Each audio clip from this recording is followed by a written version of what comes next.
Hey everyone, it's Donald. I'm trying to figure out where this leak is, possibly on this Blue Alpine machine. So as I'm testing, right, I only have so many minutes with this vacuum pump. I have 2 minutes left. It's sticking right about 750. So what I did was make sure I adjust the way this was all set in and everything else like that.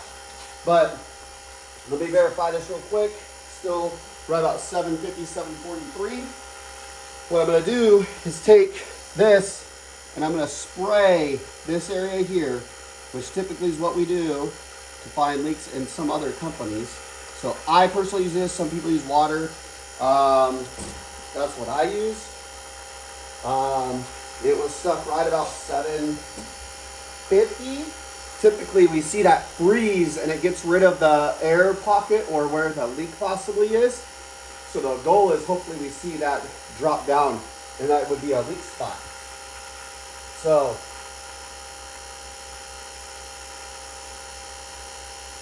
we're sitting right about 740.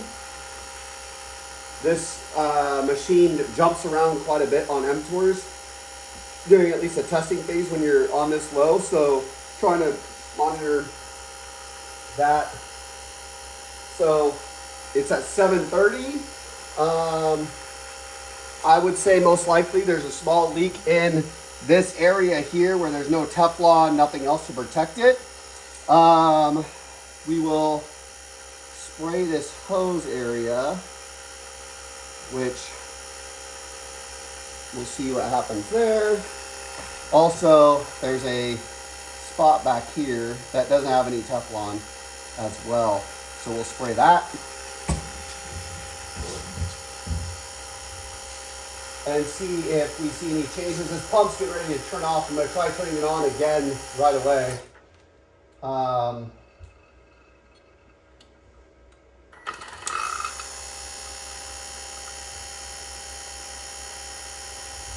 And hopefully we don't lose a bunch of pressure and everything like that.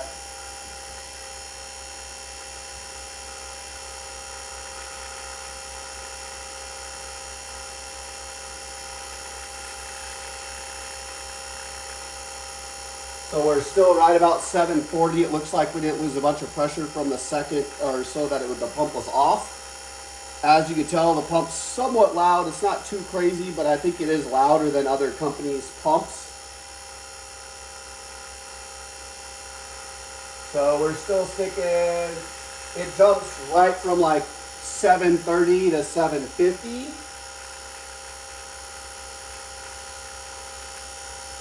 So not seeing too much of a change there. Let me spray this spot on the pump and just verify there's not a leak coming out of the side that is on the pump.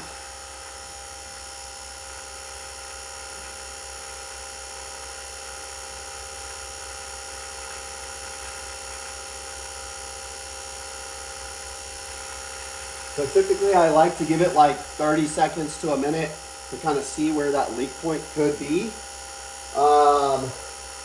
Not really seeing anything changes, right? So obviously you can't see this on camera because I have a ring light, but it's not very removable, all that type of stuff. So still at like 750. I'm gonna spray around the seal here on the machine just to make sure there's maybe not a leak point here. It looks like we have a good seal around the machine, but maybe possibly it's not going too much into the, like the seal maybe is just loose on here possibly. So we'll see if we see some changes in the M-Tour on that part. You got to remember the standards on this machine from what the company pushes out are much higher, but not the standards are higher.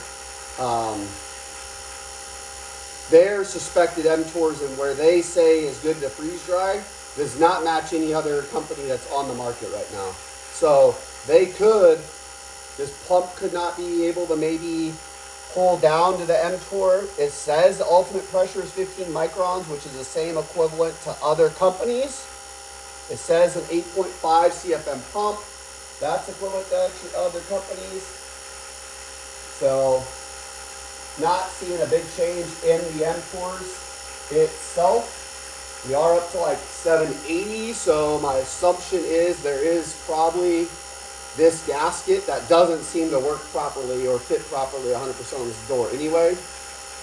Could be some of our leak point. However, I don't believe it's probably as much as what we're seeing. Let's see. So obviously we did see some change in here. I'll spray that again. There's also a spot down here. Sorry if you guys are seeing my butt. There is a connector right here, if you can see it hopefully. I will spray that and see, obviously, if we're seeing changes in that area as well.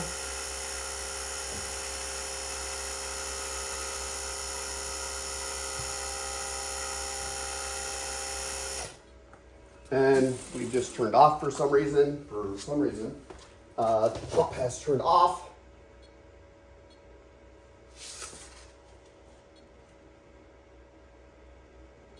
And it randomly kicked into like heat testing for some reason. So like I'm trying to cancel it. And this like screen is doing whatever it wants to do right now. So it's become unresponsive. Definitely doing what it wants. So let me turn the machine off and try resetting the software. So it kicked our pump off early. It's automatically trying to move into like a heat test. Not sure why. So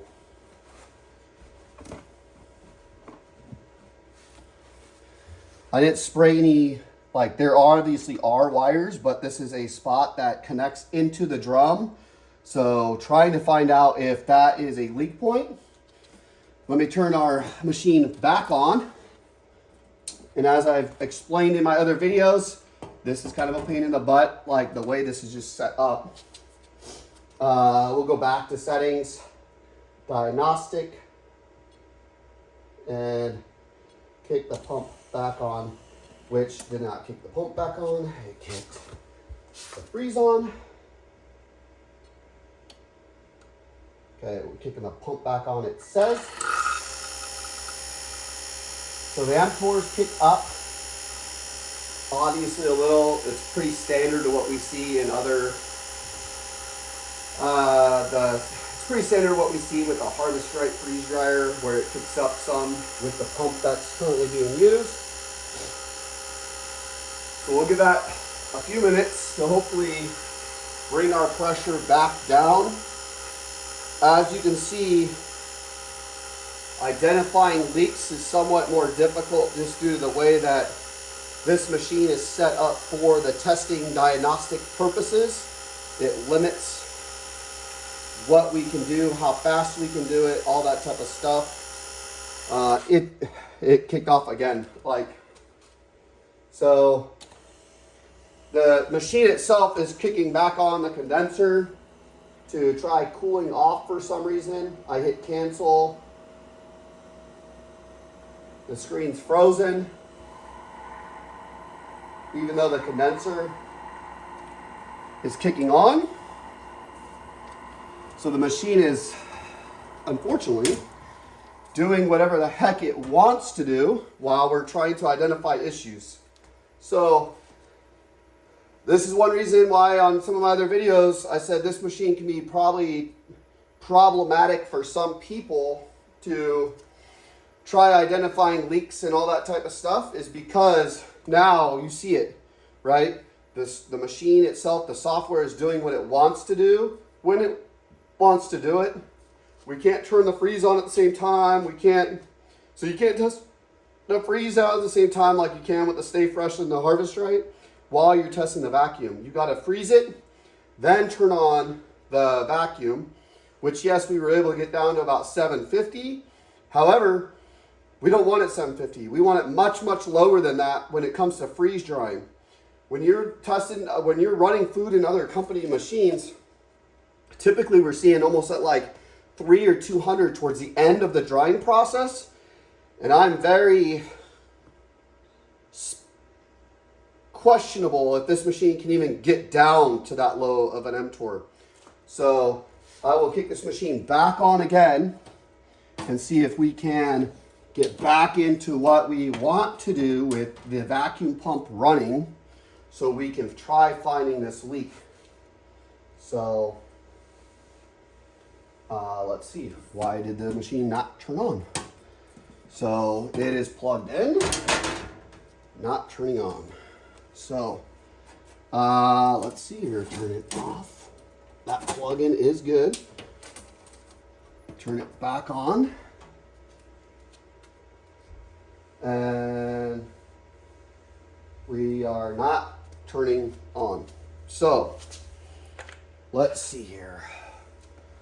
We'll verify that I didn't trip a breaker. Very well could have, but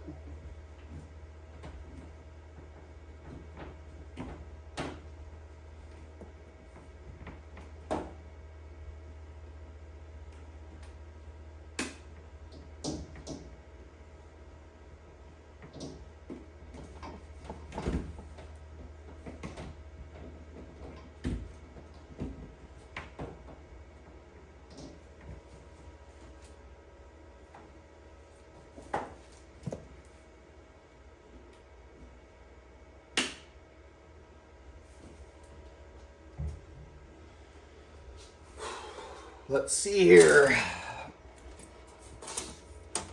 Machine is on, so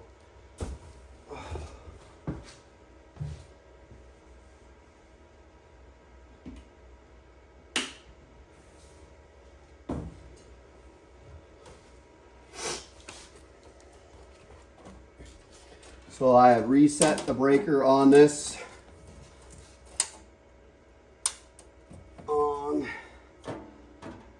Multiple times now. When we verify the main breaker hasn't gone out, I will plug in this other machine just to verify that this is working.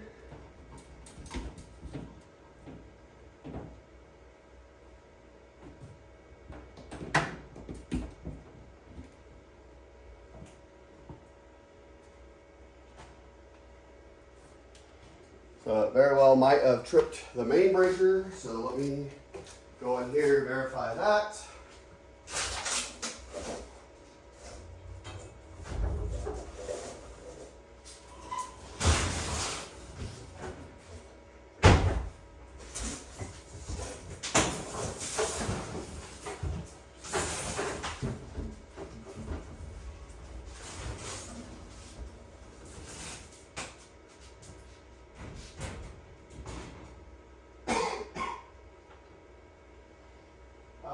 Let's see here,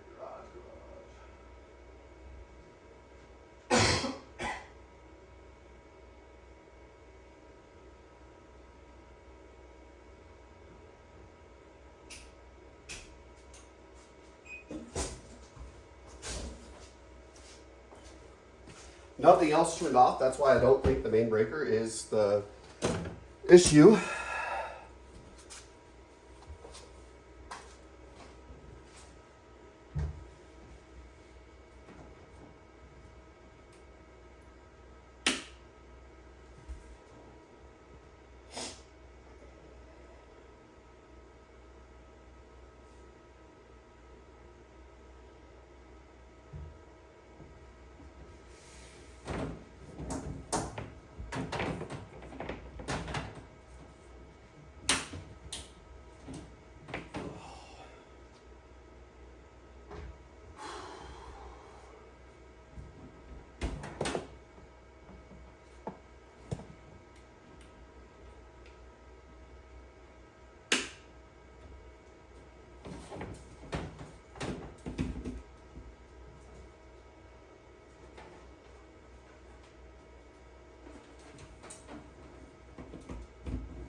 So the breaker is definitely working.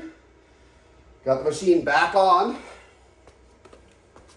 We will kick this back into vacuum, hopefully. So it looks like it kicked.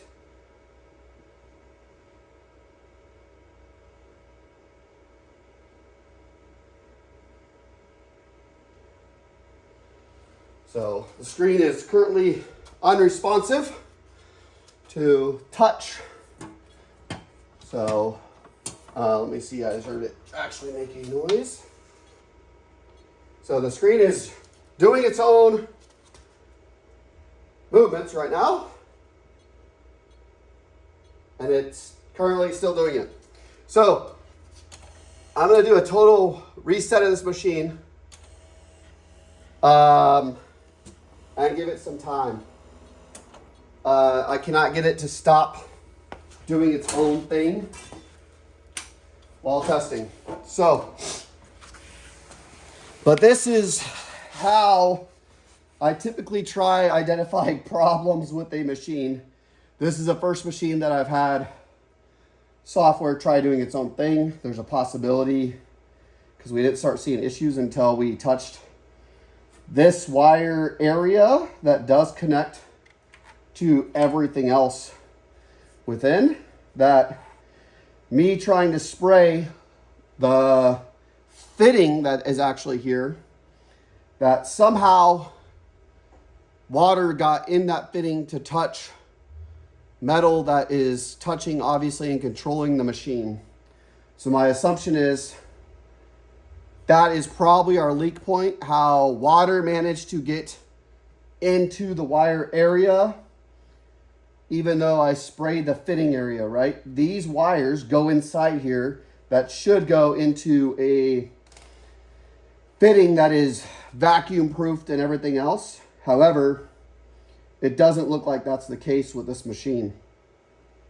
That being said, because of the way this is set up, there might not be a fix for this.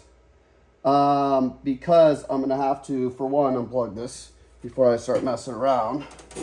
I'm gonna have to see how I get this fitting that they have created off to get in here to look at this. It doesn't look like it necessarily turns off. I'm gonna get some pliers and see how I can. There is water, obviously, that's touching the fitting or the Windex that I sprayed, and that's my own personal preference. Not saying that's the correct way or anything else. One company at one time recommended carb cleaner. I'm not a fan of that.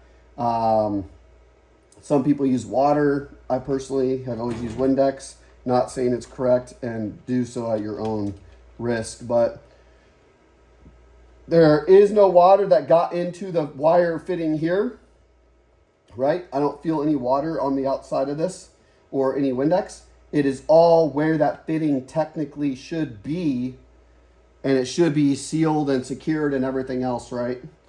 So my assumption, as I talked about with my initial review of this machine, the way the wires were just out and everything else like that, and they're not like heat shrinked on there, right? If you can see this, I don't know if you can see the wires are not heat shrinked all the way. They're actually just plugged in here. This wire, this heat shrink kind of moves and everything else. Should not do that. That's why I'm just not a fan of how this part was actually put together. Obviously I had a little bit of moisture on my fingers, so now I got, nope, that moisture is coming out of the wire area. So that's my guess on why we're seeing the screen kind of do what it wants, is when I sprayed this outside area, water has gotten into the wires that are currently, which means it shows that there's a good possibility either this just isn't protected very well to do even a test, could be, or there is a leak point in there, could be just a bunch of different stuff. The problem is we didn't see much of a change here. We didn't see a change here. We didn't see a change on the pump spot. We didn't see a change in this one here. There's a small change on the door gasket, which isn't 100% a firm press-in type door gasket. You have to kind of lift it and kind of move it together. Wasn't a fan of it. However, there wasn't a huge leak in that spot. This would be the last spot that kind of connects, because these go into around the chamber, right? These aren't actually, shouldn't be going into the spot or into the chamber. It goes around to cool it off. This would be the last point that I believe there's possibly a leak, and obviously we saw some major issues. What I might do in the future is cut this part out around the foam so I can kind of see what's really going on in here and try to understand how I can get this off, because I'm not sure how this comes off. It doesn't look like a typical fitting, but my guess is it's kind of like this one, that it goes on and there's a nut in here. So I will take this off, see if we can maybe find the leak point. Do I think there's a small leak here? Yes, I do. We saw some slight changes on the M-Tours. There is no, what people like to call Teflon tape. I've talked to multiple people who make these machines, right? When you use like this type of fitting, it's not a like industrial JIC type fitting. It does need some form of tape on here to actually secure it 100%. You look at all these people that use like these type of fittings, my guess is they're like an MPT fitting. They all use 3 wraps of a tape, right? Either a white tape, a blue tape. In this type of setting, when I've talked to, because I just got off the phone with somebody, it would be like a blue, a gray, a yellow type tape that would be on these fittings. There's a reason why they make those tapes. And they do seal, unlike what the company claims or what they believe. Other people that are in a hydraulic type or work with heavy machinery use that to create the final seal. So there's where my frustration is really at, is you guys have seen me try testing this machine. You guys have seen inside the machine how I test. I've shown you guys on the Harvest Right machine. I haven't had any issues dealing with the Stay Fresh to have to do this. We test those fitting spots, right? And this is the one that I think is truly probably causing us the most issue. So my name is Donald with FixMyFD.com. We are going to try our best to fix this machine. See if we can get this machine down to a 500 M-Tour during testing, because that's what I need it down to compare other freeze dry companies to this machine. Is I need to freeze dry food at the 500 mark. So we will try our best. I will keep trying to make videos while I'm trying to adjust this, fix this, and all that type of stuff. You guys will see more videos, but right now, this is what I'm seeing with the machine. If you like it, cool. If you don't, sorry, but I have to identify issues when I kind of see issues. So 500 M-Tours is still where we want this machine at, where we want the Stay Fresh at, where we want the Harvest Right at. I have never changed or when I talk to other companies, have they changed that M-Tour level on where they expect their machine to run. This is the very first and only company that I'm tracking that has moved their M-Tour goals to a much higher level, and I will not stand by and hold my breath on the long-term effects it could have on your food, because it hasn't been proven to secure food 25, 30 years with a higher M-Tour that is currently being ran out of this machine. So let me know if you guys have any questions. Thank you guys all for tuning in while I try to find issues and how to fix this. But it's going to come into another day, because I'm going to have to get that spot right there kind of looked on, get it torn open, and kind of see what's really going on. But thank you guys so much. I hope you guys have a great one, and we'll talk to you guys soon.